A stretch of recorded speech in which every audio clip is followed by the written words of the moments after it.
Hello everyone, this is webinar 3 and today we're going to be looking at how to differentiate within your class or within your school. So how to send content to children maybe working within the same class but at different levels. Right, I'm going to go ahead and share my screen. If you have any questions, please put them in the Q&A because I've got Sue here today and she's going to be answering any questions as you ask. If there's something or you can't hear me, then just feel free to raise your hand and she can also pick that up for me as well. Right, okay, so I'm going to go ahead now and share my screen. And then we will get started. All right, okay. Right, can everybody see that? Raise your hand if there's a problem. I think that is sharing, right. Okay. So what we're looking at here is the teacher view of Busy Things. And hopefully you have all been in the advanced webinar, which is webinar 2, and are familiar with the term registration group. Now I will do a little recap just in case you need a refresher. So Busy Things comes with these 3 age bands here. And behind there are what we call setups. So these are setups that come with Busy Things and they are simple setups. Anybody can use them. You can't track what's going on in there. So they're just an entry point to the content for us to showcase everything that's on Busy Things. But if you want to use Busy Things effectively with your class, you really need to set up your own setup. So as I said, in webinar 2, we went through the process of setting up your class. So this account that I'm demoing with today actually has 2 classes in existence. And you can see those in the Manage Setups area here. Manage Setups gives you a behind the scenes view of all the setups that exist on your school account. So these grayed out ones here, you can see they've got a different icon. So these are ones that were made in webinar 2. And it tells you which teacher they were made by. Okay, so I can't get into those without identifying myself. So I would have to log in with my teacher ID to get into my class. So I am going to very quickly whiz through making a registration group again, just as a quick refresher. So we're going to make a quick Key Stage 1-1. To do that, you go up to Manage Setups, click the plus sign, take the default, registration group, create or identify with the teacher ID. Okay, so let's just imagine that I'm a brand new teacher in the school. I'm going to click Help Me Set Up a New ID. I'm going to pop my email address in there, and it's taken me through to create your identity. Now, you have to create your identity on Busy Things so we know that it is your class. So I'm going to quickly just create a picture of myself here. And I'm going to be Mrs. Hall. I'm going to give myself a passcode here. Now this, when I entered my email address, it sent me an activation code. I'm going to pick that up over here now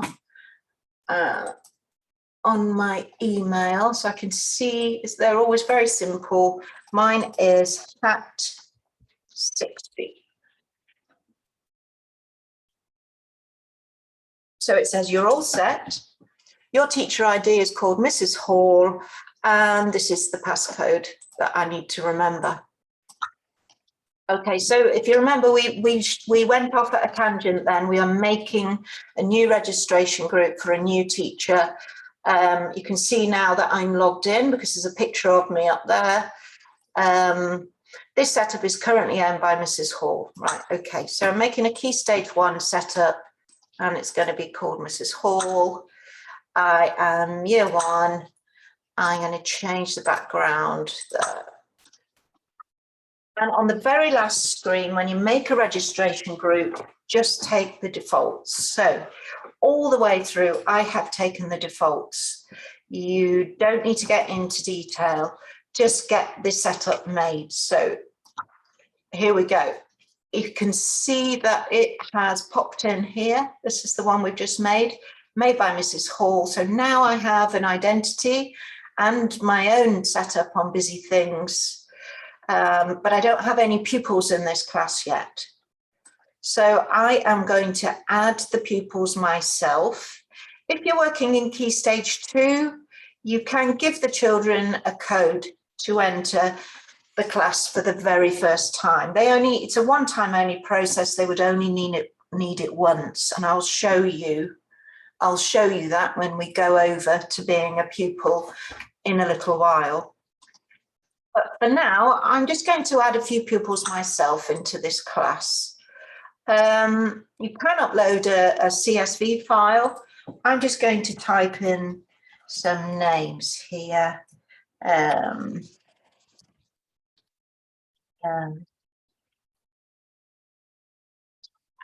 We're just going to have 3 children in this class just for the purposes of this demonstration.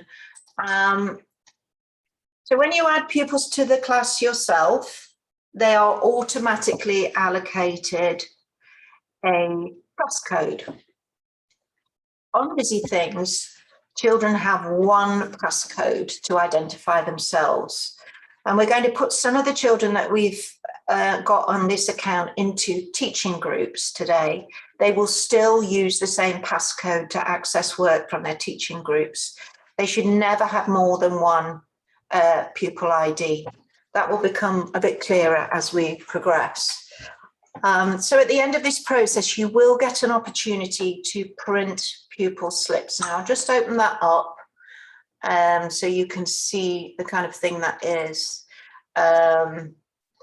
I'm taking the defaults here, but you can choose which pupils you want to print the details for. There's only 3 in this class, so we'll just have a quick look at it. Here it is. Here, look. Okay, so that's the PDF that's just been made for my 3 pupils. And this is how they get into Busy Things on the Busy Things website. And this is the ID that they need with the picture passcode to get into this class.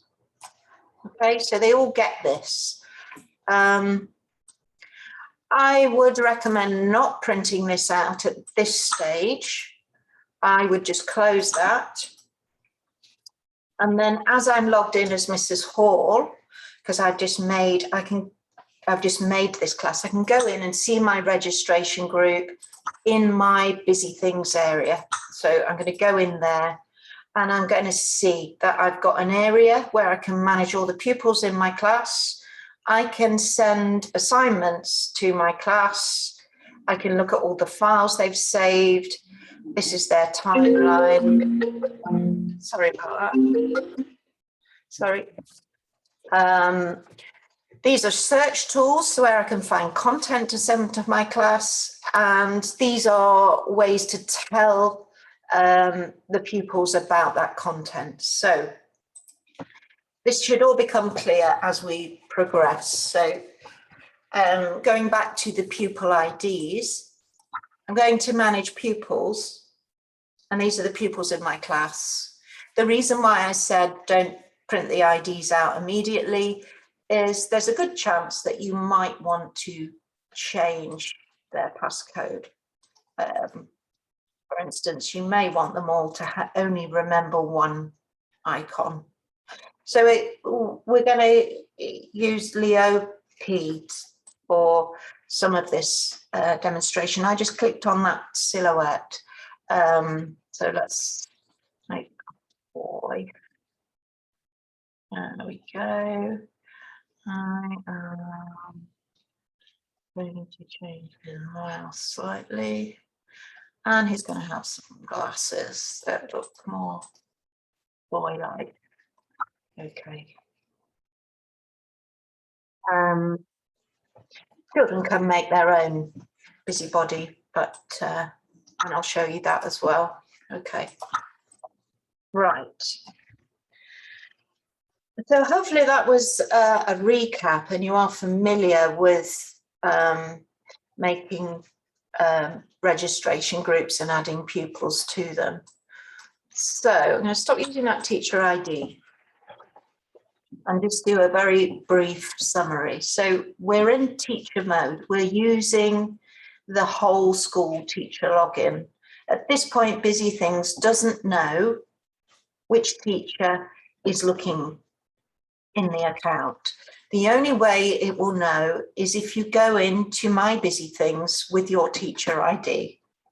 So we're going to go into Busy Things, and we're going to be Mrs. Biggins now. Mrs. Biggins has been through the same process as we've just been through as Mrs. Hall.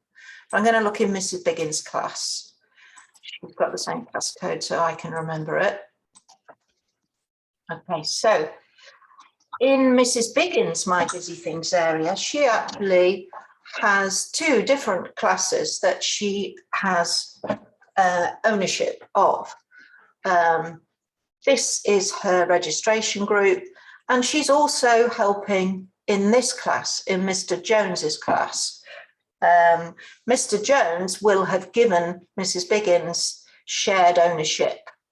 How you do that is you go up to Manage Setups, you find your class, you go to Settings, and there's a Manage Owners here, and that will bring up all the teachers in your school, and you can make them an additional owner, and that will make sure that when they log in with their teacher ID, it also appears in their Busy Things area. And that means obviously that if you're in a job share or you've got a teaching assistant, they can nip in there and also send work to the children in the registration group. Anyway, Mrs. Biggins, her main class is Oak class. And in Oak class are all these pupils here. Okay. Now, the purpose of this demonstration is to show you how to group children across the school. You might want to create a teaching group to split your class into tables. You might want to create a teaching group for an individual child who you would like to be working at a different level, but maybe not know that they're getting content at a different level. You might want to create a teaching group for an after-school club. These are all examples, and hopefully when I create one now, you will start to see the flexibility that it can give you. Okay, so what we're going to do is we're going to send some work to all the children in Mrs. Biggins' registration group, and then we're going to put one or two of them in a teaching group and send them some work too. So it's just one way in which it might be useful. Okay, so to send them some work, I think we will go for an assignment. I'm going to assign a project. Hopefully you've done the advanced webinar too, and you understand all these processes. So we'll go with the penguin again and choose a template. And yes, I want it to go into Oak class, which is Mrs. Biggins's class. At this point, you can create a teaching group you'll see this button in several places, but we're not going to do it here. But once you've seen me do this today, you may choose to do it this way yourselves. But for now, what I'm doing is I'm just reiterating that the assignments area sends to all the children in Oak class. So I'm going to close that. So if I come out now, this assignment has gone to all the pupils here. Okay, so let's have a look. We'll be Paris M, passcode 3 gloves. Actually, before I go over, I'm going to blast that assignment. So the blast is basically a message saying here's an assignment. So new assignment, please do this. Thank you. That's okay. Right, so Paris is a member of Oak class. Mrs. Biggins has sent an assignment to all the children in Oak class. And so here we go. Stop using the teacher ID. We're in pupil mode. So Paris has come along. Again, at this point, Busy Things doesn't know who she is or what class she's in. So she needs to click on here. She needs to find her class, click on her name, enter her passcode. And here we go. This is the assignment. Every single child in that class will see this. But she's got a number 1 there, and the assignment has been blasted. This is the blast. So it appears, a blast appears at the top of all the children's My Busy Things area. Okay, so I'm just trying to show that all the children in the class will have received that very, very quickly. I'm just moving back now to teacher mode. Right, so let's say that in Mrs. Biggins' class,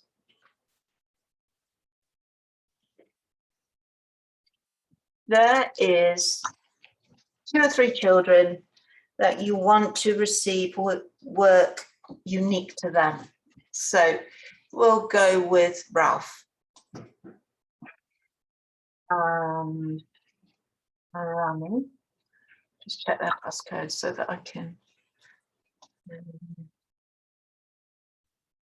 I find it remarkably difficult to remember passcodes. So when I'm demonstrating, so I always just quickly change them to the same thing. Right, so we've got these 2 children here.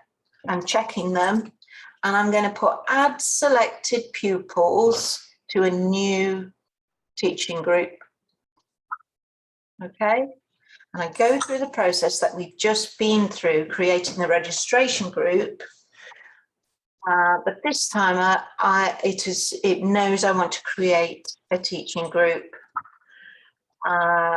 Let's say, actually, I'd really like Miss Pinkerton to help me with these 2 children. So I'm going to add her. I'm not making her the main owner. I just want her to help me with it. So that's put that into her My Busy Things area. And I'm going to call this maths. And I'm going to imagine that these 2 children really need to be doing maths at a lower level. So I'll go up a reception. Don't worry too much about getting this spot on, because you can pull content in from the whole of Busy Things. This is just a sort of baseline decision. We'll stick with that.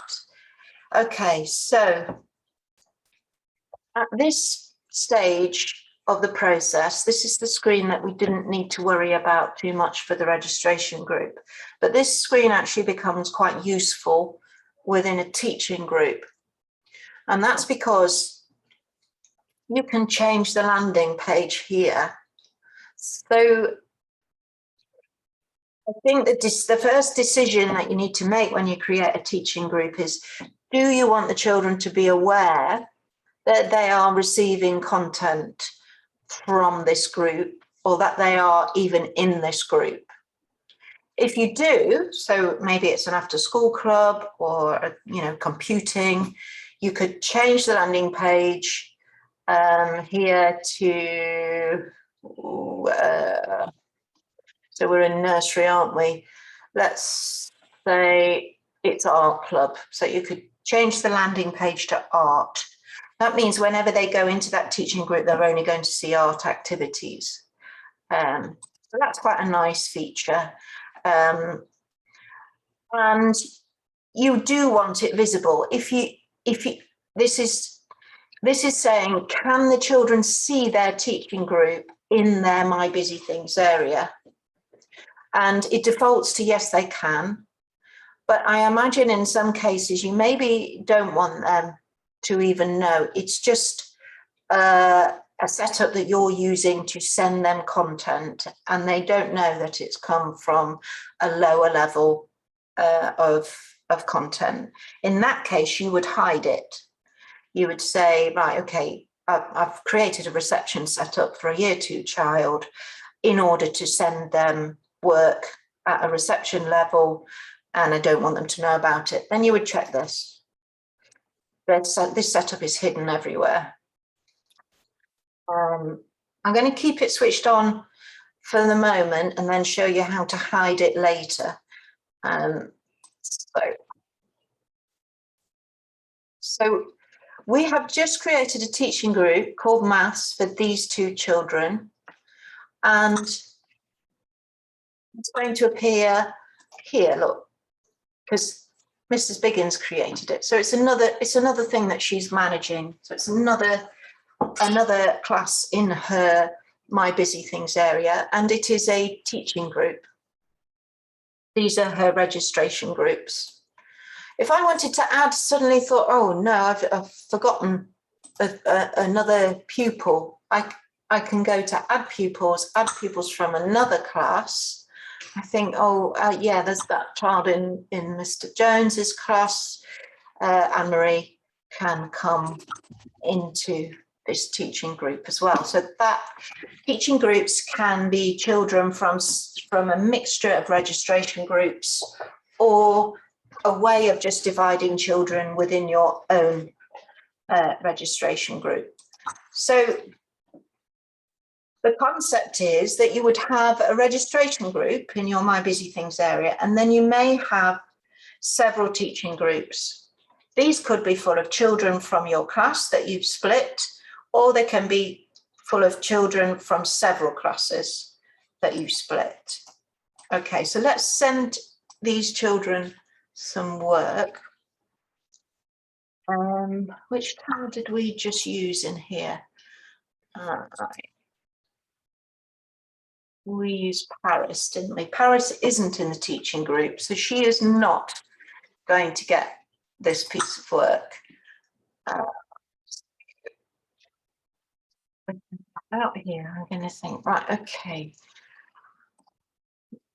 Ralph is in the registration group and the teaching group. So if I send him some work, he's going to see that assignment that we sent to the whole registration group, but he's also going to get some maths work. So let's send some work in a different way. We're going to go into the curriculum browser. We are wanting work at a lower level, so I'm going to look in the EYFS, specific areas of learning maths, numbers, and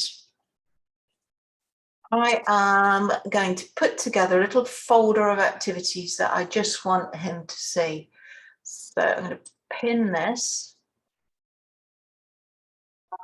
He's going into maths upper reception, and I'm going to call it Friday Fun Those, and I'm going to find another one as well. I'm going to give him 2 different games.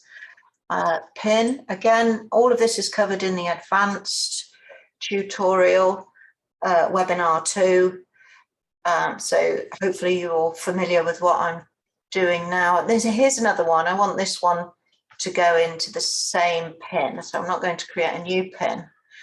That's the create a new pin. This is add to an existing pin. We're building up activities in here. A pin is a folder of activities. Right, so, okay. So look, we're in this teaching group. These pupils have now got this folder of work here with these 2 games.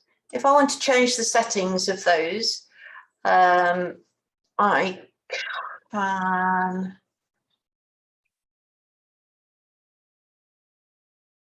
use new settings, activity settings. I can go here. It's currently at level 1. Let's say I want it at level 2. And this one's same. I did edit, choose new settings, activity settings. I'm going to put that right down to easy. And within a pin, we can also add instructions if we want to. So this was called Friday Fun. Have a go. Games. You can reorder activities. So let's say maybe I'm more interested in them playing that one, so I'm going to put that one first. This is a nice feature, export lesson plan. That will give you a nice PDF of all the curriculum links and game description for this particular pin in a table for record keeping and so on. Right, okay, so Anne-Marie, Ralph and Rami got the colour of penguin because they're in the registration group, but they've also got this pin. So I'll show you that now. If you remember before I said children only have one ID. So they find the work from their teaching group in their class. They don't have to click on the teaching group. So along comes Ralph. In his code. Okay. And Ralph has the penguin assignment that everyone else has. He also has the Friday Fun activity selection. And he's also a member of this teaching group here. And remember I said you could change the landing page of a teaching group? If we'd chosen maths, he would just basically have access to the maths area here.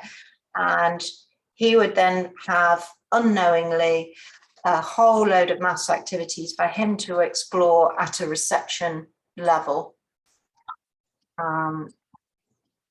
So that I also mentioned that you can, if we'd selected that bottom option, that would not be visible here. He wouldn't know he was in that teaching group. And you can blast content up here in exactly the same way. And he would be completely unaware that it is something to do with him being put into a lower level maths teaching group. So that's a decision for you to make. Are you happy for them to know they've got a special set of activities and that they're all in teaching groups? So this could be all the different tables in your class. It could be an after school club that one of the children are in. It could be that you've got one child still working remotely. It could be that you want to send activities home over the summer. different levels. So the power of the teaching group is really effective for differentiating between the children across your whole school, not only in your class. Actually, before I leave, I'm going to just do a little bit of this work so that I can remind you about how to send feedback. So if you imagine Ralph is doing his penguin, yeah, and he submits it, okay, he's also going to do a little bit of this game here.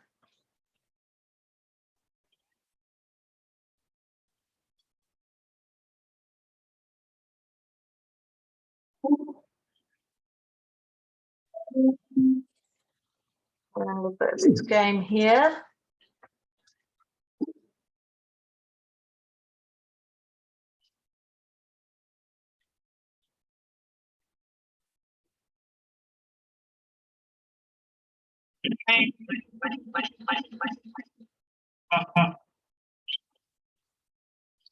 Okay.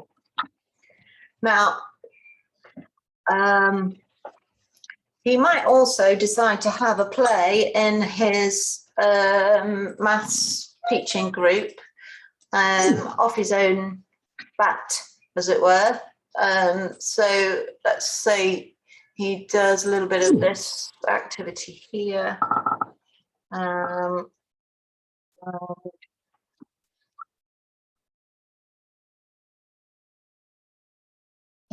Sorry, thinking ahead.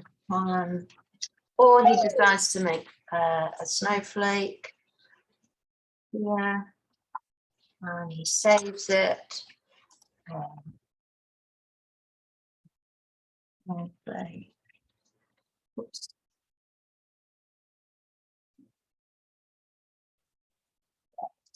So everything that Ralph has done in his My Busy Things area will build up here in his timeline. Now that is not showing anything yet because it only updates every 10, 15 minutes. Sorry, I'm just getting that back again. Where were we there? Yeah, it's not populated yet. But everything that he does will appear in his timeline. Any files that he saves will appear in his My Files area. So there's his snowflake. Okay. Now, if you are his teacher and you come along and you log in to your My Busy Things area and you want to see what your children have been doing, you can go into Oak Class.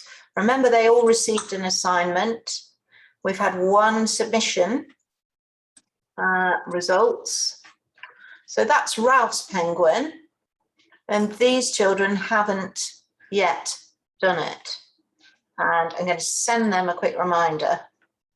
Let's just build that in. All our message boxes have an audio option as well, so you can send audio messages. But we're sending a text message to all these children to say, why haven't you done the penguin? Ralph, on the other hand, has done the penguin, so we're going to send him some gold stars and a well done message. Okay.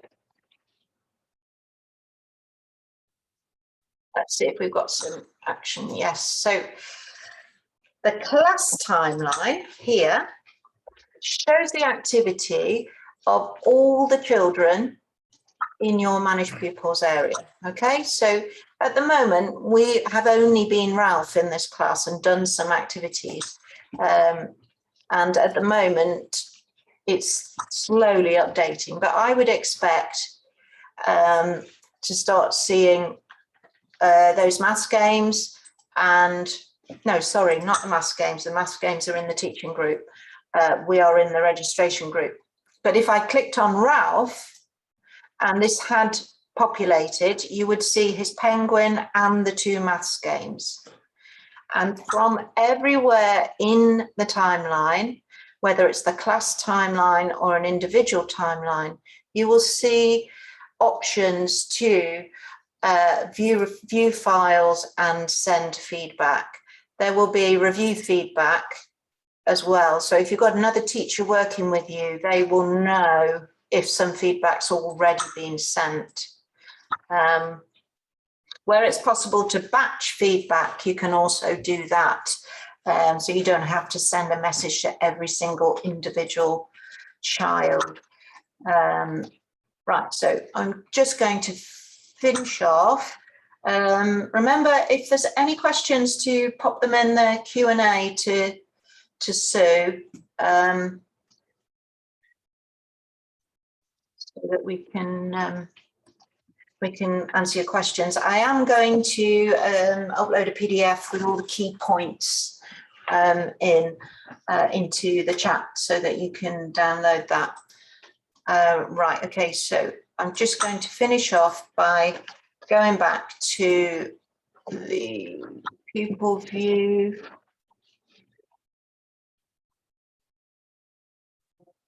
Going to be Ralph.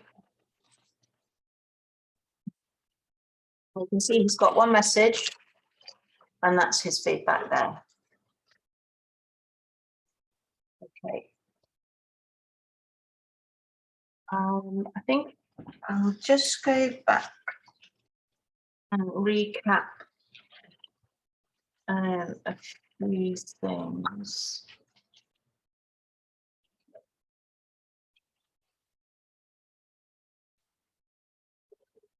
So, Oak Plus, when you want to look at the level of content before you push it forward, make sure that you jump onto this red button here and go to activity settings. You'll start to see all the different options that you can get, the different ranges in which you can send or pin this activity.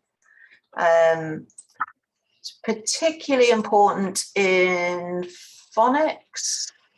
So if we look down here to phase 4 and we go to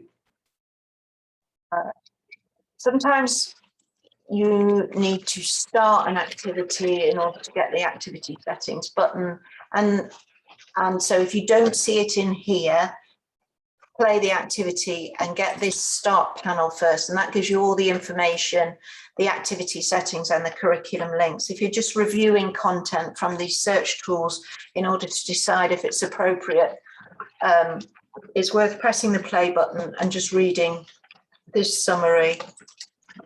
So here's an example of quite a lot of settings to consider. So make sure when you're thinking about sending content to a teaching group or to individual children that you're aware of all the different settings that can be picked up by that that can be used by that activity. Right, timeline. No, still not there. Okay, I think that's everything I would like to say today. I'm sure that's plenty for you to be thinking about. If there are any questions, put them into Q&A and Sue can handle them. Is there any questions, anybody? No. Right, okay, I am going to, I won't upload the PDF into the chat. What I'm going to do is email it to you all because we have your email addresses from your registration. So I think that would probably be easier. You might get,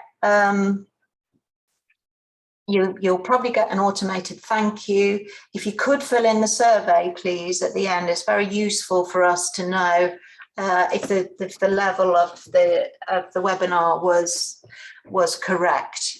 So we would appreciate any feedback that you might be able to give us. You'll also get a link to a recording. So I hope you'll find that useful. Me and Sue are always here. Feel free to email or phone to talk to us if there's anything you would like to know. All right then. Thanks everybody. Bye.